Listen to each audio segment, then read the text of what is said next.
खुलुमबाय, आं रिंखि ब्रह्म। मिरु बर' थुनलाइ आफादनि 62थि बोसोरसालिया जथुम्माखौ क'क्राझार जिल्लानि पाटगाव रानि खालायस्रि फोथाराव खुंफुंनो थि खालामनाय जाबाय। फैगौ 2023 मायथाइनि 23, 24, 25 आरो 22 फेब्रुआरियाव सानब्रैनि हाबाफारिजों खुंनो आखायाव लादों। बिनिखायनो नोंथांमोनखौ बयखौबो हारि धोरोम फारागथि गैलायै जासे लोब लोब हानजा हानजा फैनानै बे हाबाफारियाव नुजाथिफैनो थाखाय गुरै खावलायहरनाय जाबाय। गोजोन्थों। खुलुमबाय, सिबिनां रायजो राजा नोंथांमोन। मिरु बर' थुनलाइ आफादनि 62थि बोसोरसालिया जथुम्माखौ क'क्राझार जिल्लानि पाटगाव रानि कालायस्रि फोथाराव खुंफुंनो थि खालामनाय जाबाय।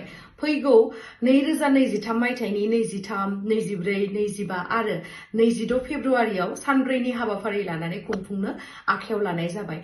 बेनिखायनो नोंथांमोना हारि आरो धोरोम फारागथि लाखियालासेनो नोंथांमोना बयबो लैहोर लैहोर फैनानै बे हाबाफारियाव नुजाथिफैनांगौ आरो लोगोसे बाहागो लाफैनांगौ। गोजोन्थों।